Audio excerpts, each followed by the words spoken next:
ఆ జిల్లాలో అధ్యక్ష పదవి కోసం హెమాహెమీలు పోటీపడ్డారు. ముగ్గురు అగ్రనేతలు తమ అనుచరుల కోసం పోటీపడ్డారు. చివరకు పెద్దాయనే పంతం నెగ్గించుకున్నారు. ఎవరెన్ని ఎక్కడ చక్రాలు తిప్పినా సుదర్శన చక్రానిదే పైచేయిగా నిలిచిందట. ఇక పార్టీ పదవుల్లోనూ ఖచ్చితంగా ఆయన ముద్ర ఉంటుందని అంటున్నారు ఆ పార్టీ నేతలు. ఇంతకీ పంతం నెగ్గించుకున్న ఆ పెద్దాయన ఎవరు? Watch the story.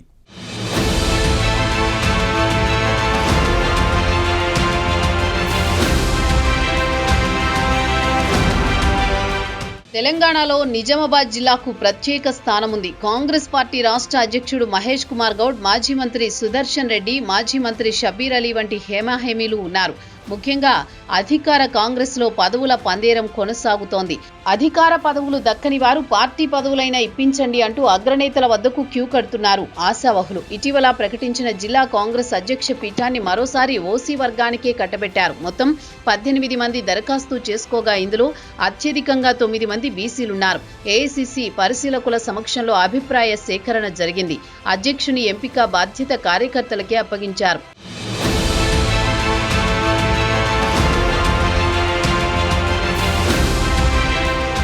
అయితే పీసీసీ అధ్యక్షుడు మహేష్ కుమార్ గౌడ్ సొంత జిల్లా కావడంతో ఇక్కడి డీసీసీ అందరి దృష్టిని ఆకర్షించింది. మహేష్ అనుకున్న వ్యక్తికే పార్టీ పగ్గాలు అప్పగిస్తారని అందరూ ఊహించారు. అటు మరో సీనియర్ నేత మాజీ మంత్రి షబీర్ అలీ కూడా తన అనుచరునికే డీసీసీ ఇప్పించుకోవాలని పావులు కదిపారట. అయితే ఇటీవల మంత్రివర్గ విస్తరణలో అవకాశం దక్కని మాజీ మంత్రి, సీనియర్ నేత బోధన్ ఎమ్మెల్యే సుదర్శన్ రెడ్డి పార్టీ అధిష్టానం ప్రాధాన్యత ఇచ్చింది. ప్రత్యేక హోదాతో ప్రభుత్వ సలహాదారుగా నియమించింది. దీంతో జిల్లాలో రాజకీయ పరిణామాలు ఒక్కసారిగా మారిపోయాయి. డీసీసీ పీఠాన్ని ఆ పార్టీ ఎమ్మెల్యేల్లో ఒకరికి అప్పగించాలనే ప్రతిపాదన కూడా వచ్చిందట.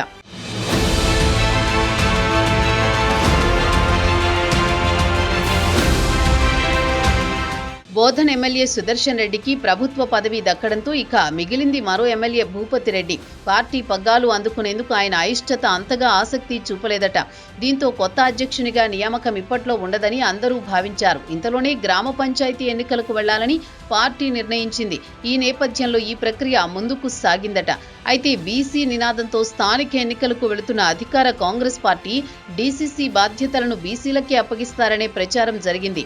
మహేష్ కుమార్ సొంత జిల్లా కావడం, ఆయన ప్రధాన అనుచరుడు శేఖర్ గౌడ్ కూడా డీసీసీ పీఠం కోసం ఆసక్తి చూపడం ఇందుకు బలం చేకూర్చింది.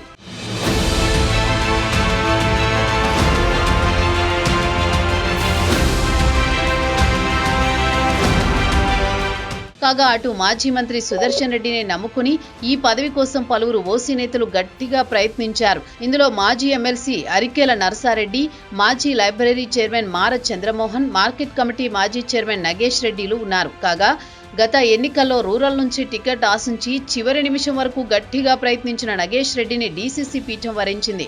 టికెట్ రాకపోయినా పార్టీ అభ్యర్థి విజయం కోసం పనిచేసి విధేయునిగా ఉన్న నగేష్ రెడ్డి వైపే సుదర్శన్ రెడ్డి కూడా మొగ్గు చూపినట్టు పార్టీ వర్గాలు చెబుతున్నాయి. అటు మహేష్ కూడా తన అనుచరుని కోసం అధిష్టానాన్ని ఒప్పించే ప్రయత్నం కూడా చేశారట. మొత్తం మీద డీసీసీ పీఠం కోసం ఇద్దరు అగ్రనేతలు నువ్వా నేనా అంటూ పోటీ పడ్డారట. చివరకు పెద్ద ఆయన పంతం నెగ్గించుకున్నారట. జిల్లాకు పెద్ద దిక్కుగా ఉన్న సుదర్శన్ రెడ్డి ప్రతిపాదించిన నేతకు ప్రాధాన్యత ఇచ్చింది. దీని ద్వారా రానున్న స్థానిక ఎన్నికల్లో బలమైన అభ్యర్థులను ఎంపిక చేసి గెలిపించుకోగలమని పార్టీ అధిష్టానం వ్యూహాత్మకంగా వ్యవహరించిందనే టాక్ వినిపిస్తోంది.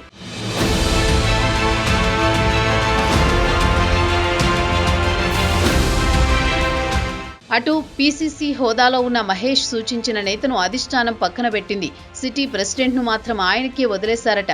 సిటీ ప్రెసిడెంట్ నీకు, జిల్లా పదవి నాకు అంటూ ఇద్దరు నేతలు 2 పదవులను పంచుకున్నారనే చర్చ కూడా జరుగుతోంది. జిల్లాలో ఏం పని కావాలన్నా పెద్ద ఆయనతోనే అవుతుందని అభిప్రాయపడుతున్నారు కాంగ్రెస్ శ్రేణులు. ఏది ఏమైనా రానున్న స్థానిక ఎన్నికల్లో కాంగ్రెస్ విజయం సాధించాలంటే కొత్తగా వచ్చిన డీసీసీ ప్రెసిడెంట్ అందరితో సమన్వయపరచాలని అభిప్రాయపడుతున్నారు రాజకీయ విశ్లేషకులు.